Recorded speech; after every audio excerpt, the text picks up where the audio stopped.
En 2017, 150 millonarios amanecieron prisioneros en un hotel de lujo, sin cargos, sin juicio, solo una orden firmada por un hombre de 32 años.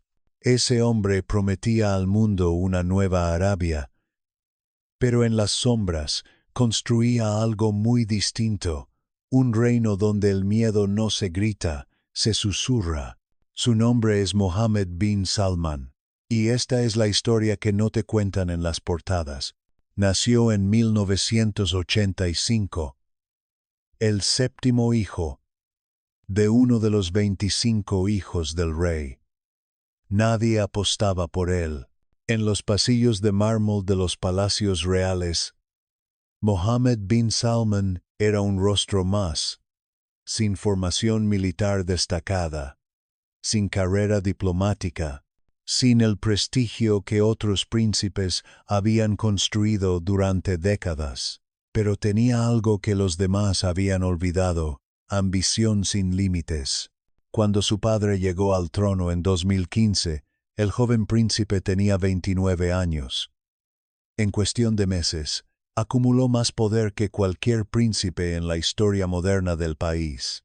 Ministro de Defensa, presidente del Consejo de Asuntos Económicos, vicepresidente del Consejo de Ministros. Y todo esto antes de cumplir 30. Pero los títulos no eran suficientes. Lo que quería era algo que nadie más podía tener: control absoluto. Noviembre de 2017. El Ritz-Carlton de Riad dejó de ser un hotel.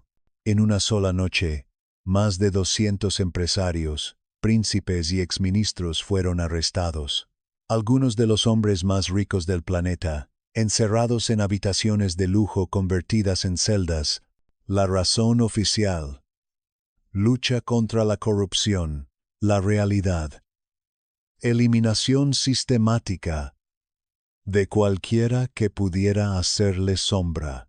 Los que salieron de allí meses después eran otros. Habían firmado acuerdos secretos, transferencias bancarias que sumaban más de 100.000 millones de dólares, empresas enteras cambiando de manos. No hubo juicios. No hubo evidencias públicas. Solo una lección muy clara: en el nuevo reino de Mohammed bin Salman, la lealtad no se pide, se extrae. Y no se detuvo ahí. Príncipes que criticaban sus reformas desaparecían de la vida pública. Activistas que pedían libertades, encarcelados sin fecha de salida. Periodistas que escribían la verdad, silenciados. El mensaje era simple: puedes estar dentro del círculo o debajo de él. Arabia Saudí no es solo un país, es una máquina de petróleo con bandera.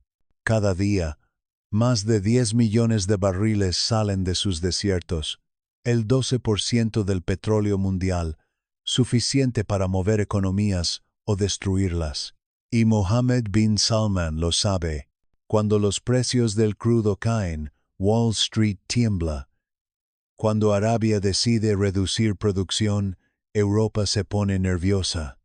Cuando Mohammed bin Salman firma un contrato, Washington presta atención. El petróleo no es solo energía, es influencia, es poder, es chantaje silencioso. Con ese dinero, Arabia compra partes de las empresas más grandes del mundo. Invierte en tecnología, en deportes, en entretenimiento, pero lo que realmente compra es silencio, porque cuando un país te debe miles de millones, cuando tu fondo soberano sostiene acciones de sus gigantes tecnológicos, cuando tus contratos de defensa mueven su industria militar, ¿quién se atreve a señalarte? Octubre de 2018. Un hombre entra en un consulado. Nunca vuelve a salir. Su nombre era Jamal Khashoggi. Periodista, exiliado, crítico del régimen. Escribía columnas en The Washington Post. Columnas que Mohammed bin Salman no podía controlar. Y eso era imperdonable. El 2 de octubre, Khashoggi entró al consulado saudí en Estambul para recoger documentos. Dentro lo esperaba un equipo de 15 hombres. Algunos eran miembros de la guardia personal del príncipe. Lo que ocurrió dentro se filtró en grabaciones de audio. No las reproduciremos. Solo diremos esto. Fue brutal. Fue planeado. Y fue aprobado desde arriba. El cuerpo nunca apareció. La versión oficial cambió 5 veces. Primero, no sabían nada. Luego, fue una pelea. Después, una operación descontrolada. Finalmente, un error. Pero las agencias de inteligencia occidentales llegaron a la misma conclusión. Era imposible que una operación así ocurriera sin la autorización del príncipe heredero. El mundo condenó.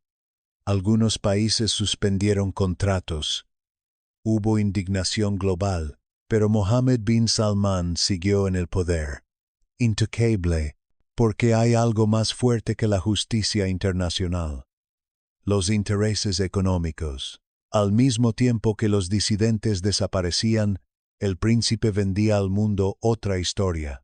Mujeres conduciendo por primera vez en décadas. Cines abriendo sus puertas.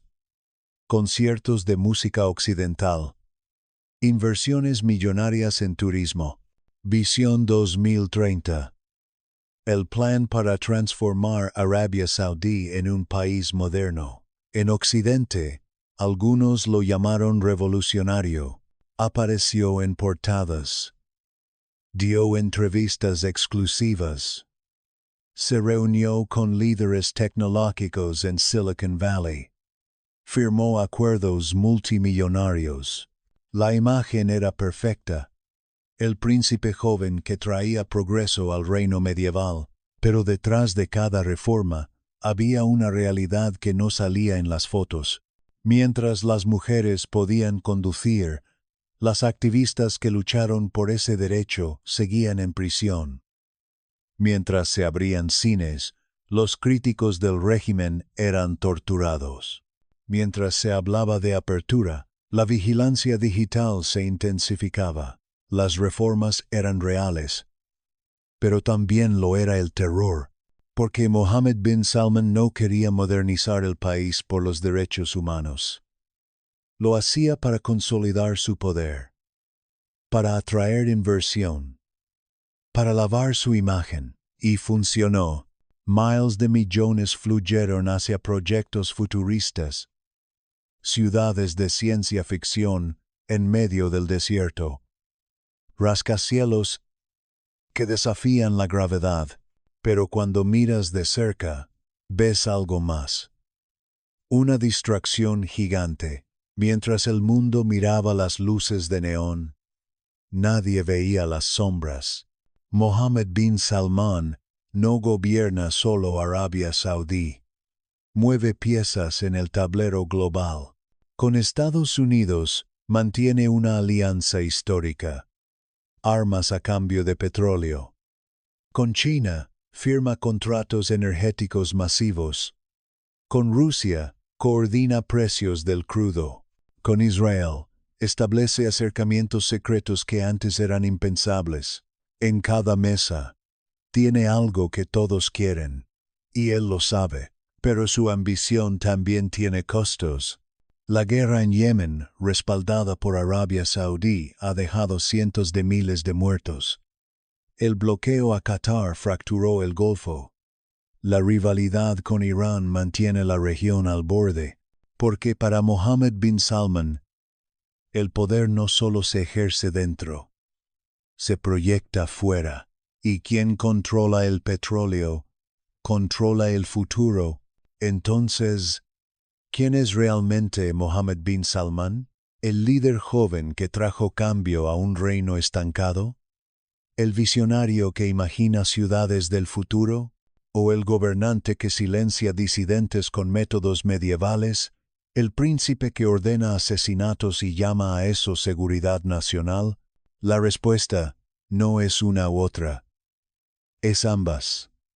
Y eso es lo más peligroso, porque un autoritario tradicional es predecible, pero un autoritario que se viste de reformista, que habla el lenguaje de la modernidad, que usa la tecnología como arma de control, ese es un nuevo tipo de poder, más sofisticado, más difícil de combatir. Y el mundo, atrapado entre sus principios y sus intereses económicos, elige mirar hacia otro lado. Mohammed bin Salman tiene 39 años. Puede gobernar durante décadas. Su país controla el 12% del petróleo mundial. Sus inversiones tocan cada rincón del planeta. Su influencia crece mientras hablamos. Y mientras el mundo debate si es reformista o dictador, él sigue consolidando poder. Porque al final, la pregunta no es quién es Mohammed bin Salman, la pregunta es, ¿quién podrá detenerlo? Este es solo el comienzo de su historia y de la nuestra.